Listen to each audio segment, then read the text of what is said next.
विक्रम बेताल की कहानी असली वर कौन। कहानी कुछ इस प्रकार है।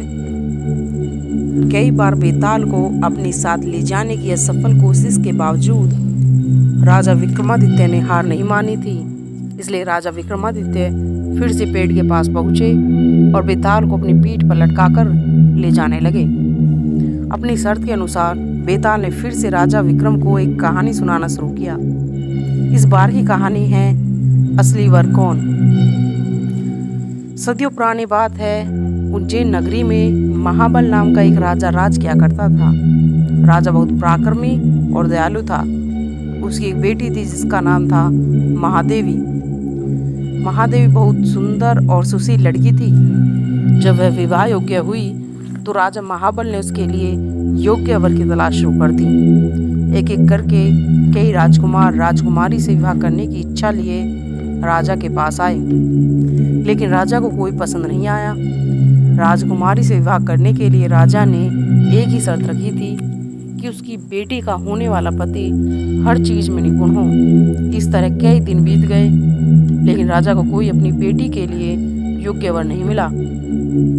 एक दिन की बात है, जब राजा अपने दरबार में बैठे थे कि तभी वहां एक राजकुमार आया और उसने कहा, मैं राजकुमारी महादेवी से विवाह करना चाहता हूँ। यह सुनकर राजा ने कहा, हे राजकुमार, मैं अपनी बेटी का विवाह उस व्यक्ति से करूँगा जिसमें सभी गुण हों।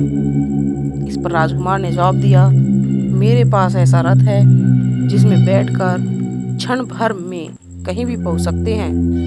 यह सुनकर राजा ने कहा, ठीक है, तुम कुछ दिन रुको, मैं राजकुमारी से पूछकर तुम्हें जवाब दूंगा। कुछ दिनों बाद एक और राजकुमार वहां पहुंचा। उसने राजा से कहा, मैं त्रिकालदर्शी हूँ और भूत, वर्तमान में भविष्य तीनों देख सकता हूँ। मैं चाहता हूँ कि राजकुमारी का मुझसे हो। राजा ने उसे भी इंतजार करने को कहा। कुछ दिनों के बाद राजा महाबल के पास एक और राजकुमार उनकी बेटी का हाथ मांगने लाया। राजा ने उससे पूछा कि तुम में ऐसा क्या गुण है जो मैं अपनी पुत्री का विवाह तुम्हारे साथ करूं। राजकुमार ने कहा, राजन, मैं धनुर्विद्या में निपुण हूँ। मेरा जैसा धनुर्धारी दूर दूर तक कोई नहीं है। राजा ने उससे कहा, बहुत खूब राजकुमार, आप कुछ दिन प्रतीक्षा करें, मैं अपनी बेटी से बात करके आपको जवाब दूंगा। अब राजा असमंजस में पड़ गया कि तीनों ही राजकुमार गुणवान हैं, लेकिन वह तीनों से तो राजकुमारी की शादी कर नहीं सकता। तो अब सवाल यह था कि राजकुमारी का विवाह किससे होना चाहिए।